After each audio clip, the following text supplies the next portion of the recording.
J'espère que vous allez bien.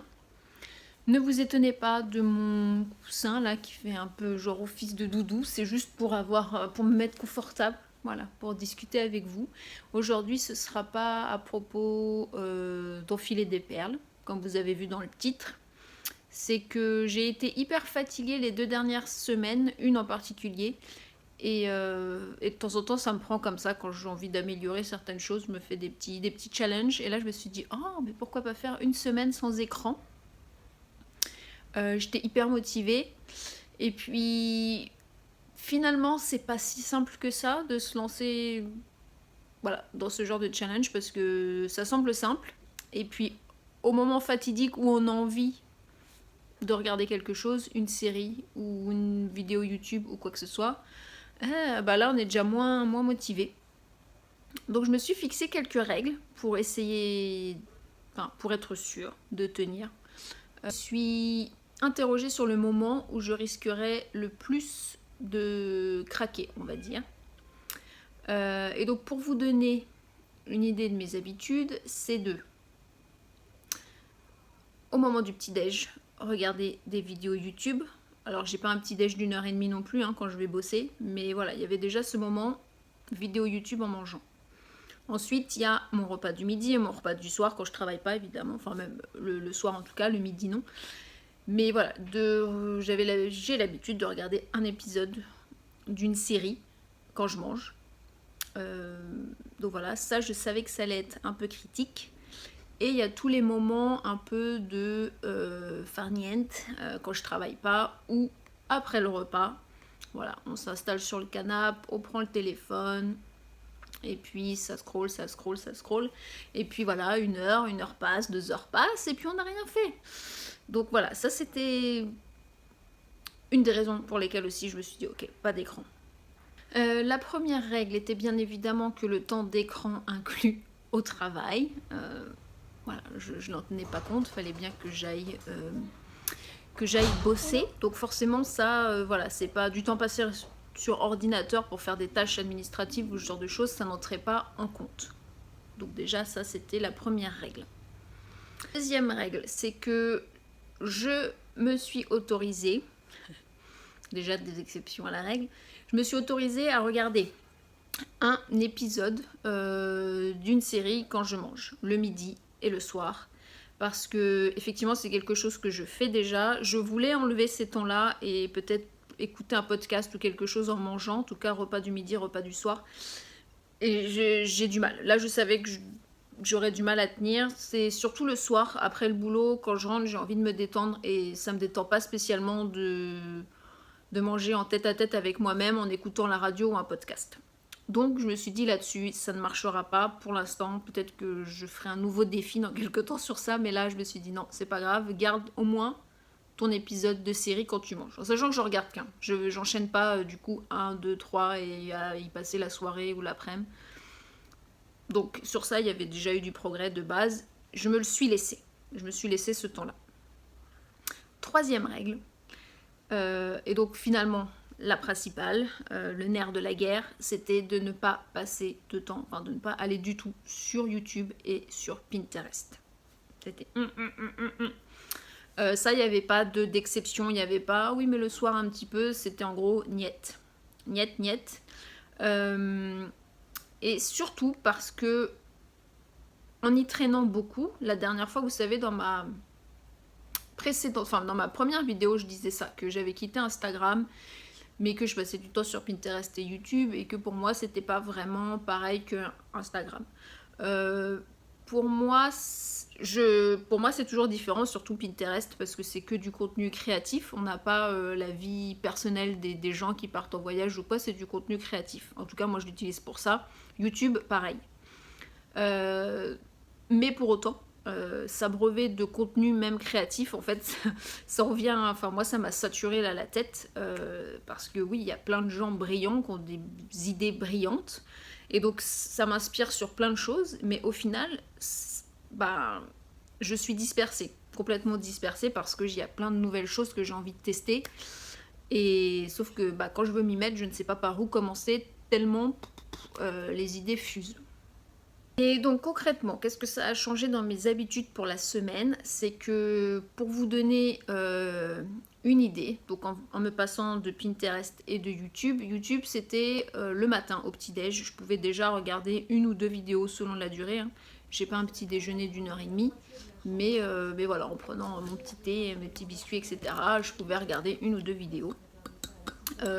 Seulement, j'ai noté l'impact négatif que ça avait, dans le sens où je regarde quelque chose qui m'inspire, qui me plaît à faire, et au final, je dois y mettre fin parce qu'il faut que j'aille travailler. Et j'ai pas du tout un métier créatif, enfin, en tout cas pas dans le sens de faire des perles ou de la couture, etc. Et donc, bah, ça avait un impact négatif de sorte que j'aurais bien voulu rester là, voilà, après avoir regardé des vidéos YouTube, à me mettre à créer, et donc j'allais un peu à reculons au travail à cause de ça. Donc déjà ce moment-là a sauté, parce que je me réveille avec la radio, et puis d'habitude je coupais la radio pour regarder une vidéo YouTube après. Bah là je me suis dit non, du coup je laisse la radio, ça me tient au courant des informations, de ce qui se passe dans le monde, je regarde jamais les informations, parce que, enfin voilà, quand c'est des informations à la télé, enfin sur écran, en général, dès qu'il y a des images ou quoi, avec les, je sais pas, n'importe quoi qui peut arriver, je finis généralement en pleurs parce que je suis trop sensible. Là, le fait que ce soit à la radio, même si ce sont les mêmes informations, plutôt négatives, le fait de ne pas avoir de visuel associé, ça m'aide. Et je trouve que dans ce que j'écoute, ça va. Ils mesurent quand même le matin quand ils annoncent les informations, mais bon, je vais voir. C'est pas non plus la meilleure façon de commencer la journée, je trouve. Mais il faut bien que je sache un petit peu ce qui se passe dans le monde de toute façon. Ce qui a changé ensuite, c'est que le deuxième moment où je passe beaucoup de temps sur les réseaux, enfin Pinterest et YouTube, c'était quand je ne travaille pas après le repas du midi. Du coup, je regarde ma petite série, je mange, et après, c'est genre on s'effondre sur le canapé et on y va, on scrolle, on scrolle, on scrolle. Ça, pareil, je voulais l'éliminer parce que c'est énormément de temps perdu en fait. Et ce qu'il y a quand on supprime quelque chose, comme souvent, effectivement, la nature a horreur du vide, on a tendance par compenser avec autre chose. Moi, quand j'ai quitté Instagram, c'est Pinterest, par exemple, qui a pris la place, au final, Pinterest et YouTube. Et donc là, je me suis dit, je risque de vouloir compenser ce temps-là, après le repas, de juste vouloir me poser. Et en fait, non. Je me suis laissé le temps de m'ennuyer. Juste de m'ennuyer, de ne rien faire de spécial. Je pouvais potentiellement lire ou un magazine, mais j'ai axé sur le fait de, c'est pas grave si t'as rien à faire, en fait. Je me suis laissé du temps pour m'ennuyer. Et c'est très bon pour le cerveau. Parce que, en fait, le cerveau aime bien avoir toujours de nouvelles stimulations, quelque chose qui lui plaît, des nouvelles idées, enfin voilà, il aime ça. Donc d'où le fait que les réseaux sociaux marchent énormément, parce que ça fait beaucoup de stimulation au cerveau. Et donc si vous arrêtez de vous mettre sur des écrans, votre cerveau de lui-même va vouloir créer ces stimulations. Et en fait, pour les créer, bah, en fait, c'est de lui-même, il vous bombarde de nouvelles idées. Il vous donne des solutions à des problèmes, etc. Donc c'est pour ça qu'on dit la méditation ou ce genre de choses, ça aide à d'un seul coup avoir la solution à un problème ou quelque chose. C'est parce que c'est de lui-même qui crée ces stimulations-là. Donc il faut laisser du temps au cerveau pour s'ennuyer, pour ne pas être fixé sur quelque chose, ça l'aide énormément. Et c'est vrai que ça m'a aidé à me recentrer. Mais ça, je vais en parler dans les bienfaits. Alors, les bienfaits ressentis justement après seulement une semaine, donc ce qui est peu, ce qui est rapide. Bon, premièrement, c'est forcément plus de temps libre. Plus de temps libre, j'ai eu du temps pour lire, parce que j'aime beaucoup lire, et pour autant, ben, quand on traîne sur son téléphone, ça mange du temps. Ça mange énormément de temps sans qu'on se rende compte. Donc j'ai pu terminer un livre assez vite, donc ça j'étais hyper contente. J'ai avancé sur des projets en cours, et ce sera d'ailleurs dans ma prochaine vidéo, je vous montrerai que j'ai enfin terminé justement de mon grand gabarit là de perles avec mon coquillage et tout ça. Donc je suis hyper contente de ça également.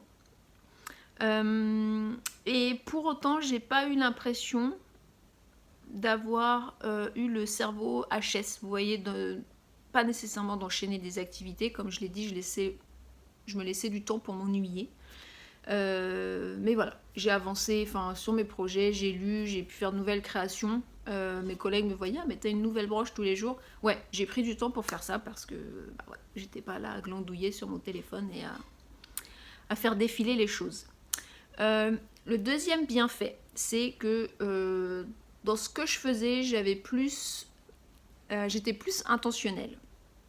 Et ça s'est ressenti particulièrement pour mon chien. Parce que j'ai l'habitude de faire des choses avec lui, mais en général, surtout quand on est à la maison, dehors non, mais à la maison, quand je m'occupe de lui, je lui lance la balle, mais bon, c'est entre deux vidéos YouTube par exemple. Là, j'ai vraiment pris le temps, juste d'être là à 100% pour lui. Et au final, bon, lui, il aimait déjà beaucoup ça, mais moi, je me suis dit que c'était vraiment des moments chouettes avec lui parce que je vois à quel point il est content quand il a toute mon attention. Et le soir, justement, quand je rentre du boulot, on a pris l'habitude d'aller jouer dans un parc pas loin et à la balle. Donc d'habitude, je le laissais libre. Et là, on joue à la balle, on fait des trucs. Et c'est pas un moment où j'aurais utilisé mon téléphone. Hein. Quand je le sors dans la rue, je prends pas mon téléphone. Mais voilà, là, on a pris de nouvelles habitudes ensemble. Je ne sais pas pourquoi cette semaine a aidé ça sans les écrans. Mais voilà, donc pour lui, c'est chouette. Et moi aussi, j'ai pris pas mal de plaisir juste à jouer avec lui cette semaine. Donc c'était cool. Et puis le troisième bienfait, c'est plus de clarté intellectuelle. Dans le sens où, comme je le disais au début de la vidéo, le fait de ne pas être surchargé de nouvelles idées, de choses que j'aimerais essayer, ça m'a permis de me concentrer sur une idée en particulier et juste pareil, comme je l'ai dit, d'être plus intentionnelle sur cette tâche en particulier parce que j'avais pas 10 000 choses en me disant « Ah, faut que je fasse vite parce que j'aimerais faire ça ». Voilà. Non, j'ai pris le temps, j'étais contente de faire juste une chose à la fois et pour autant j'ai quand même avancé sur plusieurs projets. Donc c'était vraiment très bien. Ça m'a enlevé une sorte de charge mentale qui peut être inspirante, hein, qui n'est pas spécialement pesante, parce que c'est des choses auxquelles j'aime penser. Mais même si c'est du beau contenu, quand il y en a trop, c'est pas bon. Et le quatrième bienfait, c'est le fait de ne pas céder justement à la pression d'être productif. Quand on regarde du contenu, surtout YouTube, on voit des influenceurs, influenceuses qui ont du contenu créatif, évidemment, qui nous montrent des vidéos, qui font beaucoup de choses. Il y en a, ils font ça à temps plein, donc nécessairement, ils ont du temps. Et quand on travaille à côté, qu'on a qu'on a un emploi, on se dit, oh là là, mais je fais pas grand-chose et tout. Oui, mais on n'a pas le même temps à y consacrer. Et en fait, c'est pas grave. Souvent, je réapprends en fait à considérer ce que j'aime faire comme un hobby et non pas comme mon boulot à temps plein. Donc c'est censé m'amuser, je suis pas censée le voir comme quelque chose, ah là là, faut que je sois productive, faut que je donne du contenu, faut que je montre ce que je sais faire.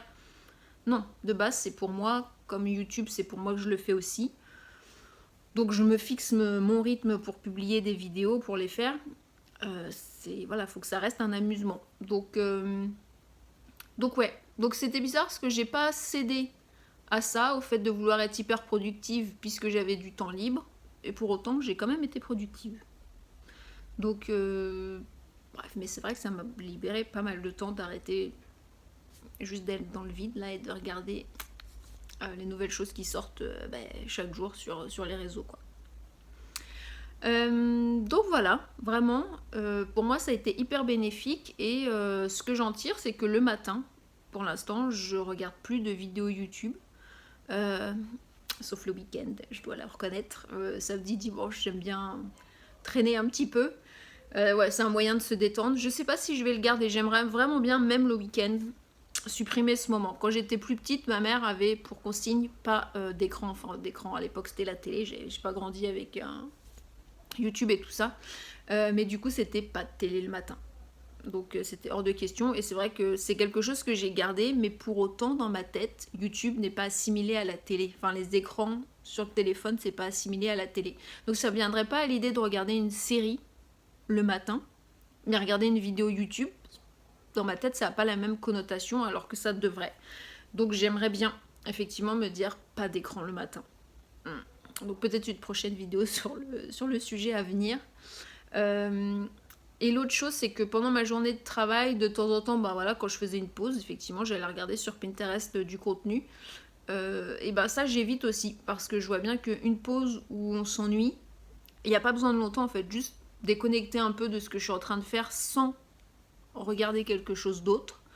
Et ben au final mon cerveau récupère beaucoup plus vite pour se remettre dans la tâche que j'étais en train de faire. Donc ça je le garde de temps en temps, voilà, une petite pointe Pinterest, mais pas plus que ça, parce que je vois les bienfaits de ne pas le faire pendant la journée. Donc je me suis accordé un petit peu de temps là pour regarder YouTube, plus le soir, parce que le soir effectivement je suis assez fatiguée et je sais que potentiellement je vais rien faire d'autre à la place, donc ça pourrait être du temps pour m'ennuyer, certes. Mais voilà, là je me l'accorde en me disant il y en a qui regardent un film, bon bah moi je regarde YouTube. Mais ouais, non, globalement ça a été vraiment très très bénéfique, je suis bien plus reposée et ça m'a aidé à, je pense, vraiment rééquilibrer la balance des écrans, et je vais continuer dans ce sens-là. Parce que ouais, je vois que ça m'a fait du bien à la tête, juste pour abaisser un petit peu cette surcharge créative, on va dire. Donc voilà, bah vous pouvez me dire en commentaire ou quoi si vous avez déjà essayé ce genre de challenge, est-ce que ça vous dit de le faire, et si vous l'avez déjà fait, est-ce que vous avez vu des bienfaits, et voilà, qu'on peut échanger là-dessus. Sur ce, bonne semaine, bonne journée, quoi qu'il en soit, et à la prochaine. Bye bye.